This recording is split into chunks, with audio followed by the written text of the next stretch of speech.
പരമകാരുണ്യവാനും കരുണാമയനുമായ ദൈവത്തിൻ്റെ നാമത്തിൽ ആരംഭിക്കട്ടെ. ആദ്യമായി ഞങ്ങളെപ്പോലെയുള്ള ചെറുപ്പക്കാരെയൊക്കെ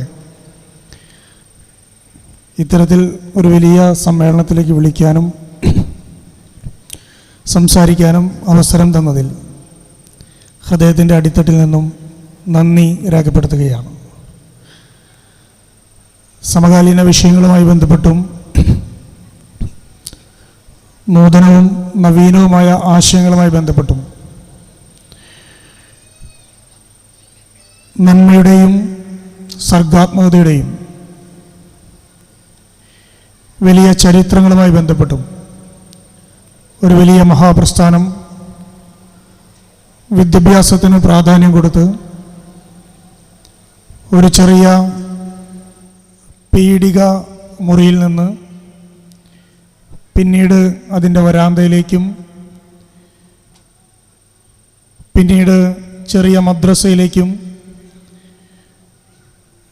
പിന്നീട് ഹൈവേയുടെ പ്രദേശത്തുള്ള ഒരേക്കർ ഭൂമിയിലേക്കും വളരുകയും പടരുകയും നിലാവ് പൊഴിക്കുകയും വിദ്യാഭ്യാസത്തിൻ്റെ സുഗന്ധമായി നമ്മുടെ ഈ കടൽ തീരത്തിനോട് ചേർന്ന് അറിവിനും ഭാഷയ്ക്കും സംസ്കാരത്തിനും മതപഠനത്തിനും പ്രാധാന്യം കൊടുത്ത് ധാർമ്മികപരമായി സാമൂഹ്യപരമായി എങ്ങനെയാണ് ഒരു കുടുംബത്തിൽ ജീവിക്കേണ്ടതെന്ന്, മറ്റുള്ളവരോട് സംസാരിക്കേണ്ടതെന്ന്, എങ്ങനെയാണ് ഒരു ഉത്തമ പൗരനായി വളരേണ്ടത് എന്ന് കൃത്യമായി കാണിച്ചു തന്ന സ്ഥാപനമാണ് ഇന്ന് നമ്മളുടെയൊക്കെ മുമ്പിൽ വളർന്ന് വലുതായി നിൽക്കുന്നത്. ഞാനതിൻ്റെ സൂനിയറിൽ അതിൻ്റെ ചരിത്രം പരിശോധിച്ചപ്പോൾ വലിയ സന്തോഷം തോന്നി. ഒട്ടനവധി മഹാരഥന്മാരായ നേതാക്കന്മാർ, ഒട്ടനവധി ആളുകൾ അവരുടെ നിസ്വാർത്ഥ പ്രവർത്തനത്തിൻ്റെ ഭാഗമായിട്ടാണ് ഇന്ന് ഇങ്ങനെ ഒരു സ്ഥാപനം നമ്മളുടെ മുമ്പിൽ നിൽക്കുന്നത്. തീർച്ചയായിട്ടും ദൈവത്തോട് തന്നെയാണ് കടപ്പെട്ടിരിക്കുന്നത് എന്നുള്ള കാര്യത്തിൽ സംശയമില്ല. ഇന്ന് ഇവിടെ സംസാരിക്കേണ്ട പ്രധാനപ്പെട്ട വിഷയം എന്ന് പറയുന്നത് യുവജന വിദ്യാർത്ഥി സൗഹൃദ സമ്മേളനത്തിൽ യുവതയുടെ കരുത്ത് ധാർമ്മികതയുടെ വീണ്ടെടുപ്പിന് എന്നുള്ളതാണ്. എനിക്ക് ആ വാചകം വലിയ രീതിയിൽ ഇഷ്ടപ്പെടുകയും ചെയ്തു എന്നുള്ളത് ആത്മാർത്ഥമായിട്ട് പറയാൻ ഈ അവസരം വിനിയോഗിക്കുകയാണ്. യുവത എന്ന് പറയുന്നത് രാജ്യത്തിൻ്റെ അല്ലെങ്കിൽ ലോകത്തിൻ്റെ അല്ലെങ്കിൽ ഒരു പ്രദേശത്തിൻ്റെ ഏറ്റവും വലിയ സ്വത്ത് എന്താണ് എന്ന് ചോദിച്ചാൽ അതിൻ്റെ യുവതയാണ് എന്ന് എല്ലാവരും പറയാറുണ്ട്. നമ്മുടെ രാജ്യത്തിൻ്റെയും ഏറ്റവും വലിയ സ്വത്ത് എന്താണെന്ന് ചോദിച്ചാൽ അതിൻ്റെ യുവജനങ്ങളുടെ കരുത്തും അവരുടെ ചിന്തയും അവരുടെ കർമ്മശേഷിയും ഒക്കെ തന്നെയാണ്. അത് ആധുനികമായ ഒരു കാലഘട്ടത്തിലേക്ക് വന്നു കഴിഞ്ഞാൽ കമ്പനികൾ അല്ലെങ്കിൽ സ്ഥാപനങ്ങൾ എന്ന് വേണ്ട എല്ലാ കാലഘട്ടത്തിലും കൂടുതൽ ആളുകൾ ആവശ്യപ്പെടുന്നത് ചെറുപ്പക്കാരായ യുവതി യുവാക്കന്മാരായ ആളുകളുടെ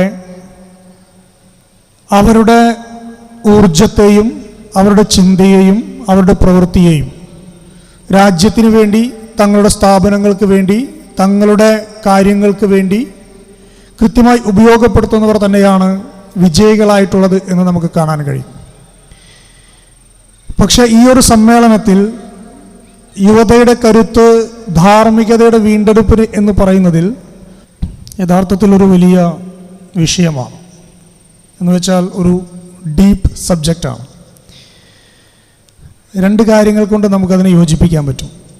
യുവതയുടെ കരുത്ത് എന്ന് പറയുമ്പോൾ പലരും ചിലപ്പോൾ പെട്ടെന്ന് കേൾക്കുമ്പോൾ ധരിക്കുന്നത് കരുത്തിനെ എങ്ങനെയാണ് കൃത്യമായി ഒരു രാജ്യത്തിൻ്റെ നന്മയ്ക്കായി ഉപയോഗപ്പെടുത്തുക, ഒന്നുകൂടിയും ചുരുക്കി പറഞ്ഞാൽ തങ്ങളുടെ വീട്ടിലേക്ക് എങ്ങനെയാണ് യുവതയുടെ സർഗാത്മകതയും മൂല്യബോധവും തങ്ങളുടെ വീടിനെ നയിക്കാൻ തക്കവണ്ണത്തിൽ ഒരു ചെറുപ്പക്കാരനെ എങ്ങനെ പ്രാപ്തമാക്കുന്നു എന്നുള്ള ചിന്താഗതികളാണ് യുവതയുടെ വീണ്ടെടുപ്പിന് നമ്മൾ കൊടുക്കേണ്ട പാഠങ്ങൾ. പക്ഷെ കാലഘട്ടം ഒരുപാട് മാറുകയും ചെറുപ്പക്കാർ എന്ന് പറയുന്ന വിഭാഗം എന്താണ് തങ്ങളുടെ ഉത്തരവാദിത്വം എന്ന് അറിയാതെ അതിൽ നിന്ന് മറന്നു പോകുന്ന ഒരു കാലഘട്ടത്തിലാണ് നമ്മൾ ജീവിക്കുന്നത് എന്നുള്ളതാണ് ഇതിൻ്റെ ഒരു പച്ചയായ യാഥാർത്ഥ്യം. നേരത്തെ ഇവിടെ സൂചിപ്പിച്ചതിൽ ഒട്ടനവധി കാര്യങ്ങളുണ്ട്. ഞാൻ ആ പ്രസംഗം കൃത്യമായും ശ്രദ്ധയോടുമൊക്കെ വീക്ഷിച്ച ആളാണ്. അദ്ദേഹത്തിൻ്റെ ആവേശവും അദ്ദേഹത്തിൻ്റെ ചിന്താഗതികളുമൊക്കെ കണ്ടപ്പോൾ അദ്ദേഹത്തോട് വലിയ ബഹുമാനവും എനിക്ക് അവിടെ ഇരുന്നിട്ട് തോന്നി. ധാർമ്മികത നഷ്ടപ്പെടുന്നതിന് വേണ്ടിയിട്ട് നമ്മൾ പ്രത്യേകിച്ച് ഒന്നും ചെയ്യേണ്ടതില്ല. നമ്മളൊരു സൊസൈറ്റിയുടെ ഭാഗമായി, ഇന്നത്തെ സൊസൈറ്റിയുടെ ഭാഗമായി വെറുതെ ഇരുന്നാൽ പോലും നമ്മളിൽ നിന്ന് ധാർമ്മിക മൂല്യങ്ങൾ ചോർന്നു പോകുന്നതിന് വേണ്ടിയിട്ട് ആഗോളവൽക്കരണം എന്ന് പറയുന്നൊരു പ്രക്രിയയിലൂടെ അത് സ്വാഭാവികമായി നമ്മുടെ ഇടയിലേക്ക് കടന്നു വരികയും സംഭവിക്കുകയും ചെയ്യും. അത് എങ്ങനെയാണ് എന്നുള്ളതാണ് എനിക്ക് നിങ്ങളോട് പറയാനുള്ളത്. പാശ്ചാത്യ ദർശനങ്ങൾ നമ്മളുടെ ധാർമ്മികതയെ ചോർത്തിയിട്ടുണ്ടോ എന്ന് ചോദിച്ചാൽ ഒരു സംശയവുമില്ല, നമ്മളുടെ ധാർമ്മികതയെ ചോർത്തിയിട്ടുണ്ട്. വിദ്യാഭ്യാസം എന്ന് പറയുന്നത് പണമുണ്ടാക്കുന്നതിന് വേണ്ടിയിട്ട് മാത്രമാകുന്ന വിദ്യാഭ്യാസമായി മാറുമ്പോൾ ആ പ്രശ്നം നമ്മളുടെ ധാർമ്മികതയെ ചോർത്തിയിട്ടുണ്ട്. വാണിജ്യ താല്പര്യങ്ങൾ മാത്രം ഒരു ചെറുപ്പക്കാരൻ്റെ മനസ്സിലേക്കും ചിന്തയിലേക്കും തലച്ചോറിലേക്കും കടന്നു വന്നാൽ അവിടെ ധാർമ്മികത ഉണ്ടാകുമോ എന്ന് ചോദിച്ചാൽ ഒരു കാരണവശാലും അവിടെ ധാർമ്മികത സൃഷ്ടിക്കപ്പെടുകയില്ല. എൻ്റെ കുടുംബവും എൻ്റെ ആളുകളും എൻ്റെ ഭാര്യയും എൻ്റെ ഭർത്താവും എൻ്റെ ഉമ്മയും എൻ്റെ ബാപ്പയും എന്ന് പറയുന്ന ചിന്താഗതി എവിടെ ഉടലെടുക്കുന്നു, എൻ്റെ മതവും എന്ന് പറയുന്ന ചിന്താഗതി എവിടെ ഉടലെടുക്കുന്നു, അവിടെയും സ്വാഭാവികമായിട്ടും നമുക്ക് എന്ത് നഷ്ടപ്പെടും? ധാർമ്മികത എന്ന് പറയുന്ന ഒരു വലിയ കാര്യം നമുക്ക് നഷ്ടപ്പെടും. ഇന്നത്തെ കാലഘട്ടത്തിൽ പറഞ്ഞാൽ വാണിജ്യവൽക്കരണവും സോഷ്യൽ മീഡിയ ഉപയോഗങ്ങളും എന്നുവേണ്ട പണമുണ്ടാക്കാനുള്ള വിദ്യാഭ്യാസവും പാശ്ചാത്യ ദർശനവും എല്ലാം നമ്മളുടെ ധാർമ്മികതയെ ബാധിക്കുന്ന വലിയ വിഷയങ്ങളായിട്ട് കടന്നു വരികയാണ്. എങ്ങനെയാണ് ഇതിനെ മാറ്റുക എന്നുള്ളതാണ് യുവതയുടെ കരുത്തിനെ എങ്ങനെയാണ് തിരിച്ച് അവൻ്റെ യഥാർത്ഥ സ്വത്വത്തിലേക്ക്, അവൻ്റേതായിട്ടുള്ള പ്രവർത്തനത്തിലേക്ക് എങ്ങനെ തിരിച്ചു പിടിക്കാം എന്നുള്ളതാണ് രണ്ടാമതായി എനിക്ക് നിങ്ങളോട് സൂചിപ്പിക്കാനുള്ള കാര്യം. നമ്മളിതൊക്കെ പറയുമ്പോഴും ഒരു വിഭാഗം മനുഷ്യർ ഇപ്പോഴും ധാർമ്മികപരമായ ചിന്താഗതികളിലൂടെ തന്നെ മുന്നോട്ട് പോകുന്നവരാണ്. ഞാൻ ഒരിക്കലും വിശ്വസിക്കുന്നില്ല ഖുർആൻ പഠിക്കുന്ന ഒരു വിദ്യാർത്ഥി ധാർമ്മിക മൂല്യങ്ങൾ തെറ്റിച്ചുകൊണ്ട് മുന്നോട്ട് പോകുമെന്ന് ഒരിക്കലും നമുക്ക് വിശ്വസിക്കാൻ കഴിയില്ല. ഗീത പഠിക്കുന്ന ഒരു വിദ്യാർത്ഥി ധാർമ്മിക മൂല്യങ്ങൾക്ക് അപ്പുറത്ത് സഞ്ചരിക്കുമോ എന്ന് ചോദിച്ചാൽ ഇല്ല എന്നുള്ളത് തന്നെയാണ് അതിൻ്റെ ഉത്തരം വരാം. മതപഠന ക്ലാസുകൾ നമ്മെ നയിച്ചിരുന്നത് ധാർമ്മികതയിലേക്കാണ്. എന്നാൽ ആ ധാർമ്മികതയെ പോലും മതപഠന ക്ലാസുകളെ പോലും ചോദ്യം ചെയ്യുകയും ആ ചോദ്യം ഗവൺമെൻറ് സ്പോൺസേഡ് രൂപത്തിൽ വരികയും ചെയ്യുമ്പോൾ സ്വാഭാവികമായും യുവതയ്ക്ക് കരുത്ത് കാണിക്കേണ്ടി വരും. ഞാൻ പറയുന്നത് എത്രത്തോളം നിങ്ങൾക്ക് ക്യാച്ച് ചെയ്യാൻ പറ്റും എന്ന കാര്യത്തിൽ എനിക്ക് ചെറിയ സംശയമുണ്ട്. ഒന്നുകൂടിയും പറയാം. മതപഠന ക്ലാസുകൾ ഒരു വിദ്യാർത്ഥിക്ക് അല്ലെങ്കിൽ ഒരു കുടുംബത്തിന് അവൻ്റെ അടിസ്ഥാനപരമായിട്ടുള്ള ഏറ്റവും പ്രധാനപ്പെട്ട കർത്തവ്യങ്ങൾ നിർവഹിക്കുന്നതിന് അവനെ പ്രാപ്തമാക്കുമ്പോൾ ആ പ്രാപ്തമാക്കുന്ന സർവകലാശാലകളെ, ആ പ്രാപ്തമാക്കുന്ന മദ്രസകളെ ചോദ്യം ചെയ്യുന്ന സ്റ്റേറ്റ് സ്പോൺസേഡ് കാര്യങ്ങൾ വരുമ്പോൾ യുവതയ്ക്ക് കരുത്ത് കാണിക്കേണ്ടി വരും. അവിടെയാണ് യുവത എന്ന് പറയുന്ന യുവതയുടെ കരുത്ത് സർഗാത്മകമായി പ്രകടിപ്പിക്കേണ്ടി വരിക.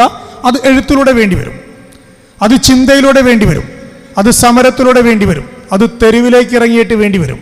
കാരണം ഇവിടെ ഭക്ഷണത്തിലും വസ്ത്രത്തിലും എന്ന് വേണ്ട, പേരിലും താടിയിലും എന്ന് വേണ്ട എല്ലായിടത്തും ഒരു വലിയ ചോദ്യചിഹ്നം നിൽക്കുന്ന സ്ഥലത്താണ് ഇന്ന് ഭാരതത്തിൽ നമ്മൾ ജീവിച്ചുകൊണ്ടിരിക്കുന്നത്.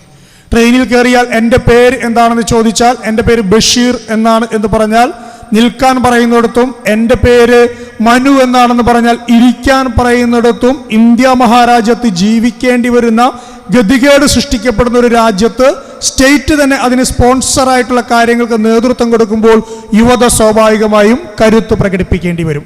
അങ്ങനെ കരുത്ത് പ്രകടിപ്പിക്കുമ്പോൾ ജവഹർലാൽ നെഹ്റുവിൻ്റെ പേരുള്ള യൂണിവേഴ്സിറ്റികളുടെ മുമ്പിൽ തട്ടമിട്ട കുട്ടികളെ തല്ലുന്നതിന് വേണ്ടിയിട്ട് നേരത്തെ ഞാൻ സൂചിപ്പിച്ച പോലെ രാജ്യത്തിൻ്റെ കിങ്കരന്മാരായിട്ടുള്ള പോലീസുകാരുടെ മുമ്പിൽ ആ യുവത കരുത്ത് കാണിച്ചുകൊണ്ട് ഉറക്കെ വിളിച്ചു പറഞ്ഞുകൊണ്ടിരിക്കും, ഞങ്ങളുടെ രാജ്യം മതേതരത്വ രാജ്യമാണ് എന്നും ഈ രാജ്യം വലിയ രീതിയിൽ പിറന്നു വീണ രാജ്യമല്ല എന്നും മറിച്ച് ഇത് സ്വാതന്ത്ര്യം നേടിയ രാജ്യമാണ് എന്നും തങ്ങളെ തല്ലുവാൻ വരുന്ന പോലീസുകാർക്ക് മുമ്പിൽ ഒരു റോസാപ്പൂ നൽകിക്കൊണ്ട് സ്നേഹത്തിൻ്റെ മതേതരത്വത്തിൻ്റെ രാജ്യമാണ് ഇന്ത്യ എന്നും പറയുന്ന യുവതയുടെ കരുത്തുള്ള രാജ്യത്താണ് നമ്മൾ ജീവിക്കുന്നത്. പക്ഷേ ഇത് ഓർമ്മപ്പെടുത്തിക്കൊണ്ടേയിരിക്കണം. അല്ലെങ്കിൽ വാട്സപ്പ് യൂണിവേഴ്സിറ്റികളിൽ നിന്ന് പുറപ്പെടുവിക്കുന്ന നുണ ഫാക്ടറികളിൽ നിന്ന് പുറത്തു വരുന്ന നുണകൾ മാത്രം വിശ്വസിച്ച് ഒരു സമൂഹത്തെ അവർ മറ്റൊരു രീതിയിലേക്ക് കൊണ്ടുപോവുകയാണ്. ഞാൻ അവർ എന്ന് മാത്രമേ ഇവിടെ സൂചിപ്പിക്കുന്നുള്ളൂ. യുവതയുടെ കരുത്ത് കാണിക്കുമ്പോൾ അത് ഏതെങ്കിലും ഒരു സമുദായത്തിൻ്റെ കരുത്ത് അല്ല ഞാൻ പറയുന്നത്, മറിച്ച് അത് യുവതയുടെ കരുത്താണ്. ഈ രാജ്യം വന്നത് അങ്ങനെയാണ്, യുവാക്കളിലൂടെ, വിദ്യാർത്ഥികളിലൂടെ, പ്രക്ഷോഭങ്ങളിലൂടെ. ഈ രാജ്യത്ത്, നമ്മുടെ രാജ്യത്ത് ഒരിക്കൽ 1942 ക്വിറ്റ് ഇന്ത്യ സമര കാലഘട്ടത്തിൽ അവസാനത്തെ മുദ്രാവാക്യമായിരുന്നു, ഇന്ത്യ മുന്നോട്ട് വെച്ച ഏറ്റവും പ്രധാനപ്പെട്ട മുദ്രാവാക്യമാണ് ക്വിറ്റ് ഇന്ത്യ എന്ന് പറയുന്നത്. ബ്രിട്ടീഷുകാരോട് രാജ്യം വിടാൻ പറഞ്ഞു. ബ്രിട്ടീഷുകാരോട് രാജ്യം വിടാൻ പറഞ്ഞപ്പോൾ, ക്വിറ്റ് ഇന്ത്യ എന്ന് പറഞ്ഞപ്പോൾ, തലേ ദിവസം രാത്രി 1942 ഓഗസ്റ്റ് മാസം 9 തലേ ദിവസം 8 രാത്രി ഗാന്ധി അടക്കമുള്ള ദേശസ്നേഹികളായിട്ടുള്ള രാജ്യത്തിന് നേതൃത്വം കൊടുത്ത നേതാക്കന്മാരെ കൊണ്ട് ജയിലിലടച്ചു. ജയിലിലടച്ചു കഴിഞ്ഞപ്പോൾ ഗാന്ധിയുടെ പ്രഖ്യാപനം വന്നത്, ഗാന്ധി മാത്രമല്ല സ്വാതന്ത്ര്യ സമരത്തിന് നേതൃത്വം കൊടുക്കുന്നത്, ഈ രാജ്യത്തെ മുഴുവൻ ആളുകളും സ്വാതന്ത്ര്യ സമരത്തിൻ്റെ ഭാഗമായി ഗാന്ധിമാരായി മാറുമെന്ന് പറഞ്ഞു. അന്നാണ് ഈ രാജ്യം ആദ്യമായി ഏറ്റവും വലിയ യുവതയുടെ കരുത്ത് കാണിച്ചത് എന്ന് പറഞ്ഞാൽ, വിദ്യാർത്ഥികളാണ് ആദ്യമായി സ്കൂളുകൾ വിട്ട് ഇറങ്ങി ബ്രിട്ടീഷുകാരനോട് ക്വിറ്റ് ഇന്ത്യ എന്ന് പറയാൻ ആദ്യമായി ധൈര്യം കാണിച്ചത് വിദ്യാർത്ഥികളാണ്. പിന്നീട് അത് കോളേജുകളിലേക്കും വിദ്യാർത്ഥികളിലേക്കും യുവജനങ്ങളിലേക്കും കർഷകരിലേക്കും തൊഴിലാളി വർഗങ്ങളിലേക്കും പോയി വലിയ സമരമായി ഏറ്റെടുത്തപ്പോൾ ഈ രാജ്യത്ത് നിന്ന് ആദ്യമായി പോകേണ്ട കാര്യത്തെക്കുറിച്ച് ചില ആളുകൾക്ക്, ബ്രിട്ടീഷുകാർക്ക് ചിന്തിക്കേണ്ടി വന്നത് 1942 ഞാനത് പറയുന്നത്, ധാർമ്മികത ഏറ്റവും കൂടുതൽ ഉയർത്തിപ്പിടിച്ച രാജ്യത്തിൻ്റെ വ്യക്തിയുടെ പേര് ഈ രാജ്യത്തിൻ്റെ രാഷ്ട്രപിതാവ് മഹാത്മാഗാന്ധി എന്നാണ്. തുലവും തുച്ഛമായ, വളരെ ചെറിയ വെയിറ്റുള്ള, വളരെ ചെറിയ ഒരു മനുഷ്യൻ ഈ രാജ്യത്ത് വന്നിട്ട് നമ്മളോട് എന്താ പറഞ്ഞത്? ഖുറാനും ബൈബിളും ഗീതയുമെല്ലാം ഒരുമിച്ച് ചേർത്ത് പിടിച്ച് അദ്ദേഹത്തിൻ്റെ പ്രാർത്ഥനാ സദസ്സിലേക്ക് എല്ലാവരെയും വിളിച്ചു വരുത്തിയിട്ട് പറഞ്ഞത്, നിങ്ങളെ തെറ്റിക്കാൻ, നമ്മളെ തെറ്റിക്കാൻ ഈ രാജ്യത്ത് പലരും ശ്രമിക്കും, തെറ്റരുത്, നമ്മൾ ഒരുമിച്ച് നിൽക്കണം എന്നുള്ളതാണ് ആ മനുഷ്യൻ പറഞ്ഞത്. അതിൻ്റെ പേരാണ് രാജ്യത്ത് ധാർമ്മികത എന്ന് പറയുന്നത്. നമ്മളെല്ലാവരും ഒന്നാണ് എന്നും ഒരമ്മ പെറ്റ മക്കളാണ് എന്നും ന്യൂനപക്ഷവും ഭൂരിപക്ഷവും ഉള്ളപ്പോൾ തന്നെ എല്ലാവരും ഇന്ത്യയുടെ മക്കളാണ് എന്ന് ആദ്യമായിട്ട് പറയാൻ ധൈര്യം കാണിച്ചതും ഒരുമിച്ച് ചേർത്ത് പിടിച്ചതും ഭിന്നിപ്പിച്ച് ഭരിക്കലിനെതിരെ മുൻനിർത്തിയതും ഈ രാജ്യത്ത് ഗാന്ധിയാണ്. ഏറ്റവും വലിയ ധർമ്മിഷ്ഠനായ വ്യക്തി രാജ്യത്ത് ആരാണെന്ന് ചോദിച്ചു കഴിഞ്ഞാൽ സംശയമില്ല, ഗാന്ധിയാണ്. എന്താ പറഞ്ഞത്? ഖലീഫ ഉമറിൻ്റെ ക്ഷേമ രാഷ്ട്രം വരണം. എങ്ങനെയുള്ള ഖലീഫ ഉമർ തങ്ങളുടെ രാജ്യത്ത് ഒരു റൊട്ടി കഴിക്കുന്നതിന് വേണ്ടി ഒരു പാവപ്പെട്ടൻ വിശന്നിരിക്കുമ്പോൾ തങ്ങൾ കഴിക്കുന്നതിനേക്കാൾ മുമ്പായിട്ട് അവൻ കഴിച്ചിട്ടുണ്ടോ എന്ന് അന്വേഷിക്കുന്ന ക്ഷേമരാഷ്ട്രത്തിൻ്റെ ഉപജ്ഞാതാവും നേതാവുമായിരുന്ന, അനുയായിയുമായിരുന്ന, ഇസ്ലാമിൽ വിശ്വസിച്ചിരുന്ന, 5 നേരം നിസ്കരിച്ചിരുന്ന ഖലീഫ ഉമറിൻ്റെ ക്ഷേമരാഷ്ട്രം വരണമെന്ന് പറഞ്ഞ വ്യക്തി, പ്രിയപ്പെട്ടവരെ, ഗാന്ധിയാണ്. നിങ്ങൾ യേശുക്രിസ്തുവിനെ പോലെ ക്ഷമിക്കാൻ പഠിക്കണം എന്ന് പറഞ്ഞത് ഗാന്ധിയാണ്. നിങ്ങൾ രാമനെ പോലെ ധർമ്മിഷ്ഠനാകണം എന്ന് പറഞ്ഞത് ഗാന്ധിയാണ്. എങ്ങനെയുള്ള ധർമ്മിഷ്ഠൻ? 14 വർഷക്കാലം കാട്ടിലേക്ക് പോകുന്നതിനായിട്ട് തൻ്റെ അച്ഛന് കൊടുത്ത വാക്കിന് വേണ്ടിയിട്ട് 14 വർഷക്കാലം രാജാവായിരിക്കുമ്പോൾ കാട്ടിലേക്ക് പോയ രാമൻ ഒരു രാജ്യത്തിൻ്റെ പ്രതീകമാകുന്നത് അമ്പെയ്യുന്ന രാമനല്ല എന്നും ധർമ്മിഷ്ഠനായ രാമനാണെന്നും ഈ രാജ്യത്തെ പഠിപ്പിച്ചത്, പ്രിയപ്പെട്ടവരെ, ഗാന്ധിയാണ്. അവിടെ ഗാന്ധിയോടൊപ്പമായിരുന്നു യുവാക്കളെന്നും ചെറുപ്പക്കാരെന്നും മനസ്സിലാക്കുന്നിടത്താണ് യുവതയുടെ കരുത്ത് നമുക്ക് വീണ്ടും വീണ്ടും ഇത്തരം സമ്മേളനങ്ങളിൽ നമുക്ക് ഓർമ്മപ്പെടുത്തേണ്ടി വരിക. ഇവിടെ തെറ്റിദ്ധരിപ്പിക്കുന്നുണ്ട്. എവിടെയാണ് തെറ്റിദ്ധരിപ്പിക്കുന്നത്? ചെറുപ്പക്കാരെയാണ് ഏറ്റവും കൂടുതൽ തെറ്റിദ്ധരിപ്പിക്കുന്നത്. യഥാർത്ഥ രീതിയിലുള്ള വിദ്യാഭ്യാസം കിട്ടാതെ എല്ലാ ചെറുപ്പക്കാരെയും ഈ രാജ്യത്ത് വാട്സപ്പ് യൂണിവേഴ്സിറ്റികൾ വഴി തെറ്റിദ്ധരിപ്പിക്കുന്നുണ്ട്. വെറുപ്പിൻ്റെ പ്രത്യയശാസ്ത്രങ്ങൾ വഴി തെറ്റിദ്ധരിപ്പിക്കുന്നുണ്ട്. എങ്ങനെയുള്ള വെറുപ്പാണ്? ഒരാളുടെ ശരീരം നോക്കിയും വസ്ത്രധാരണം നോക്കിയും ഭക്ഷണരീതി നോക്കിയുമുള്ള വെറുപ്പാണ്. മതത്തിൻ്റെ പേരുള്ള വെറുപ്പാണ്. തട്ടമിട്ട് കഴിഞ്ഞാൽ വെറുക്കുന്നു എന്ന പ്രത്യയശാസ്ത്രം ഈ രാജ്യത്ത് കൊണ്ടുചെന്ന് അടിച്ചേൽപ്പിക്കാൻ ശ്രമിക്കുക. ആദ്യമായിട്ടല്ല അത്തരത്തിലുള്ള ശ്രമങ്ങൾ ഉണ്ടാവുന്നത്. സ്വാതന്ത്ര്യം കിട്ടുന്നതിന് മുമ്പ് അത്തരത്തിലുള്ള ശ്രമങ്ങളുണ്ട്. ആദ്യമായിട്ടുണ്ടായ ശ്രമം അവിടെ തന്നെയാണ്.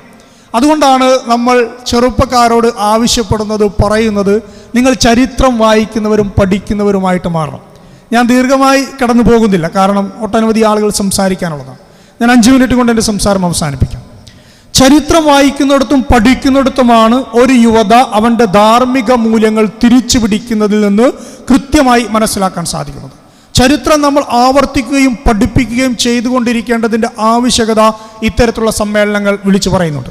ഞാനിങ്ങോട്ട് വരുമ്പോൾ അവിടെയുള്ള പുസ്തകങ്ങളൊക്കെ നോക്കുമ്പോൾ നമുക്ക് മനസ്സിലാകുന്നത് ആദ്യമായി അറിവിന് തന്നെയാണ് പ്രാധാന്യം കൊടുക്കുന്നത്. പ്രിയപ്പെട്ടവരെ, നമ്മളെപ്പോഴും എങ്ങനെയാണെന്നറിയോ? പ്രത്യേകിച്ചും കേരളത്തിലെ ചെറുപ്പക്കാരായിട്ടുള്ള ഇപ്പുറത്തിരിക്കുന്നവരും പലരും വ്യത്യസ്തമായിരിക്കാം. പക്ഷെ എൻ്റെ സംസാരത്തിൽ നിന്ന് ഏതെങ്കിലും ഒരാൾക്ക് ഇപ്പുറത്തിരിക്കുന്നവർക്കോ ഒരു ചെറിയ സ്പാർക്കെങ്കിലും കിട്ടിക്കഴിഞ്ഞാൽ ഈ രാജ്യത്തെക്കുറിച്ച് മനസ്സിലാക്കാൻ സാധിക്കും. നിങ്ങൾ അഭയാർത്ഥികൾ എന്ന് കേട്ടിട്ടുണ്ടോ? അഭയാർത്ഥികൾ, ഇവിടെ ഇരിക്കുന്ന നമ്മളെല്ലാവരും കേട്ടിട്ടുള്ള പദമാണ് അഭയാർത്ഥികൾ. പക്ഷെ അനുഭവിച്ചവർ നമ്മളാരുമല്ല. അനുഭവം എന്ന് പറയുന്നത് ഉമ്മാനെയും ബാപ്പായെയും കൊണ്ട് സ്വന്തം വീടും നാടും ഉപേക്ഷിച്ച്, മക്കളെ കയ്യിലെടുത്ത്, കിട്ടാവുന്നതെല്ലാം ഉപേക്ഷിച്ച്, കുറച്ച് ഭക്ഷണമോ അല്ലെങ്കിൽ തങ്ങളുടെ പശുവോ ഒട്ടകമോ എന്ന് വേണ്ട ആടോ എന്തിനെങ്കിലും ഒക്കെ എടുത്ത് ഒരു സ്ഥലത്തു നിന്നും വേറൊരു സ്ഥലത്തേക്ക് ഓടിപ്പോകേണ്ട ഗതികേട് ഈ കേരളത്തിലുള്ള ഏതെങ്കിലും ഇവിടെ ഈ പ്രസംഗിക്കുന്ന എനിക്കോ അല്ലെങ്കിൽ നിങ്ങളോ അനുഭവിച്ചിട്ടുണ്ടോ എന്ന് ചോദിച്ചാൽ ഒരിക്കലും അനുഭവിച്ചിട്ടുണ്ടാകില്ല. ഒരു കപ്പലിൽ കയറി, ഒരു ബോട്ടിൽ കയറി തങ്ങൾക്ക് ജീവിക്കാൻ പറ്റാത്ത സ്ഥലത്തു നിന്നും മറ്റൊരു സ്ഥലത്തേക്ക് പോകുകയും ഭക്ഷണം കിട്ടാതെ മരിച്ചു വീഴുകയും ഭക്ഷണം കിട്ടാതെ വെള്ളം കുടിച്ച് കടലിലെ ജലം കുടിച്ച് മരിച്ച് ഒരു കുഞ്ഞു പയ്യൻ തീരത്ത് അണഞ്ഞു നിൽക്കുന്ന ഒരു ഫോട്ടോ എൻ്റെയും നിങ്ങളുടെ മുമ്പിൽ വരുമ്പോൾ വാട്സപ്പിൽ ജസ്റ്റ് ഫോർവേഡ് ചെയ്ത് കളയുന്നതല്ലാതെ നമുക്ക് അതിനെക്കുറിച്ച് നമ്മൾ ഒരിക്കലും ഫീൽ ചെയ്തിട്ടില്ല. സിറിയയിലെ മക്കൾ, പാലസ്തീനിലെ മക്കൾ, ജന്മനാട്ടിന് വേണ്ടിയിട്ട് ചെറുപ്പക്കാർ, കൊച്ചുകുട്ടികൾ പിറന്നു വീണ് കുറച്ചുനാൾ കഴിയുമ്പോൾ കാര്യം മനസ്സിലായി കഴിഞ്ഞാൽ പട്ടാളക്കാരൻ്റെ മുഖത്ത് നോക്കി കല്ല് എടുത്ത് എറിയുന്ന, ഇതെൻ്റെ രാഷ്ട്രമാണ്, നിനക്കിവിടെ അവകാശമില്ല എന്ന് ടാങ്കറിന് നേരെ കല്ലെടുത്തെറിയുന്ന ഒരു കുട്ടിയിലുള്ള ധാർമ്മിക ബോധം നമ്മളിൽ ഉണ്ടോ എന്ന് ചോദിച്ചാൽ ഇല്ല എന്ന് തന്നെയാണ് എനിക്ക് ഇവിടെ പറയേണ്ടി വരുന്ന ഉത്തരം. അതൊരു ധാർമ്മിക ബോധമാണ്. ജനിച്ചു വീണ നാട് എൻ്റെയാണ് എന്ന് പറയുന്നിടത്ത് തന്നെയാണ് വലിയ ധാർമ്മിക ബോധം. പക്ഷെ അവിടെ നമ്മൾ പലതും മറന്നു പോകും. അവിടെ ഞാൻ ഒരു ചെറുപ്പക്കാരനാണ് എന്നും ഞാനൊരു യുവതയാണെന്നും ഞാനൊരു യുവാവാണെന്നും ഞാനൊരു വിദ്യാർത്ഥിയാണെന്നും എനിക്ക് കരുത്ത് ഉണ്ട് എന്നും നിലനിൽക്കുന്ന വ്യവസ്ഥിതിക്കെതിരെ പോരാടാനുള്ള കരുത്ത് എനിക്ക് പടച്ചവൻ തന്നിട്ടുണ്ട് എന്ന് മനസ്സിലാക്കുമ്പോൾ എൻ്റെ വീടും എൻ്റെ കുടുംബവും മാത്രമല്ല ഈ രാജ്യത്ത് ഒട്ടനവധി ആളുകൾക്ക് വേണ്ടി ജീവിക്കേണ്ട ഉത്തരവാദിത്വം, അവർക്ക് വേണ്ടി ഒരു ചെറിയ വെളിച്ചമെങ്കിലും പകരേണ്ട ഉത്തരവാദിത്വം, ഒരു മിന്നാമിനിങ്ങിനെ പോലെയെങ്കിലും ചെറിയ വെളിച്ചം നൽകി പ്രകാശിക്കേണ്ട ഉത്തരവാദിത്വം എനിക്ക് ഉണ്ട് എന്ന് ഒരു ചെറുപ്പക്കാരൻ എപ്പോൾ തോന്നുന്നുവോ അവനിൽ ധാർമ്മികത ഒരിക്കലും നഷ്ടപ്പെടുകയില്ല എന്ന് ഞാൻ തീർച്ചയായിട്ടും വിശ്വസിക്കുകയാണ്. ആ ധാർമ്മികത നമ്മുടെ രാജ്യത്ത് കുറയുന്നുണ്ട്. ബ്രിട്ടീഷുകാരൻ ഈ രാജ്യത്തേക്ക് വന്നപ്പോൾ ചരിത്രം ഞാൻ അതുകൂടി പറഞ്ഞുകൊണ്ട് നിർത്താം. ബ്രിട്ടീഷുകാരൻ ഈ രാജ്യത്തേക്ക് വന്നപ്പോൾ നമ്മളെ തെറ്റിദ്ധരിപ്പിക്കുന്ന ഒരു പദമുണ്ട്. മുഗളന്മാർ ഈ രാജ്യത്തേക്ക് വന്നപ്പോൾ നമ്മളെ തെറ്റിദ്ധരിപ്പിച്ചത് എന്താ? ഈ രാജ്യത്തെ മുഴുവൻ കൊള്ളയടിച്ചു, ഈ രാജ്യത്തെ മുഴുവൻ ഇല്ലാതാക്കി, ഈ രാജ്യത്ത് മതപരിവർത്തനം നടത്തി, ഈ രാജ്യത്ത് അമ്പലങ്ങൾ മുഴുവൻ കൊള്ളയടിച്ചു എന്ന് പറയുന്നതിന് മുമ്പിലേക്ക് ചരിത്രകാരന്മാർ വെക്കുന്ന ഒരു വാചകമുണ്ട്. അതിങ്ങനെയാണ്: ദേ ലൈക്ക് ഇന്ത്യ. മുഗളന്മാർ ദേ ലൈക്ക് ഇന്ത്യ. അവർ കടന്നു വന്നവരാണ്, ഈ രാജ്യത്തേക്ക് വന്നവരാണ്, ഈ രാജ്യത്തിന്റെ ഭരണം പിടിച്ചവരാണ്. പക്ഷേ ദേ ലൈക്ക് ഇന്ത്യ, അവർ ഇന്ത്യയെ ഇഷ്ടപ്പെട്ടു. They like India, they conquered India, അവർ ഇന്ത്യയെ കീഴടക്കി. But they leave like Indians എന്നാണ് പറയുന്നത്. അവർ ഇന്ത്യയെ കാണുകയും ഇഷ്ടപ്പെടുകയും കീഴടക്കുകയും ഇന്ത്യക്കാരുടേതുപോലെ ജീവിക്കുകയും ചെയ്തു. But the Britishers they came India, അവർ ഇന്ത്യയിലേക്ക് വന്നു. ദേ ലൈക്ക് ഇന്ത്യ, അവർ ഇന്ത്യയെ ഇഷ്ടപ്പെട്ടു.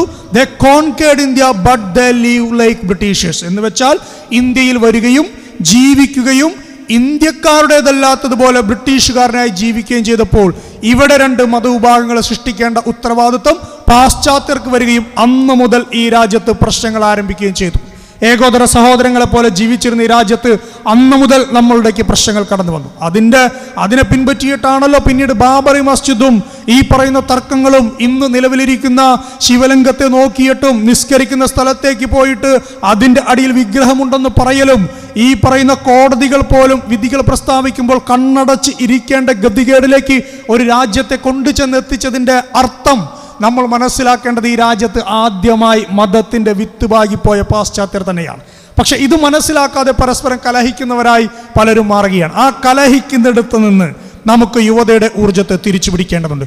ഒരുമിച്ച് ചേർത്ത് പിടിക്കാൻ നമുക്ക് സാധിക്കണമെങ്കിൽ യുവതയുടെ കരുത്ത് ആവശ്യമാണ്. അത് സർഗാത്മകമായി പുലരേണ്ടതാണ്, സർഗാത്മകമായി വരേണ്ടതും സർഗാത്മകമായി തന്നെ പാടേണ്ടതും ആണ് എന്നുള്ള കാര്യത്തിൽ സംശയമില്ല.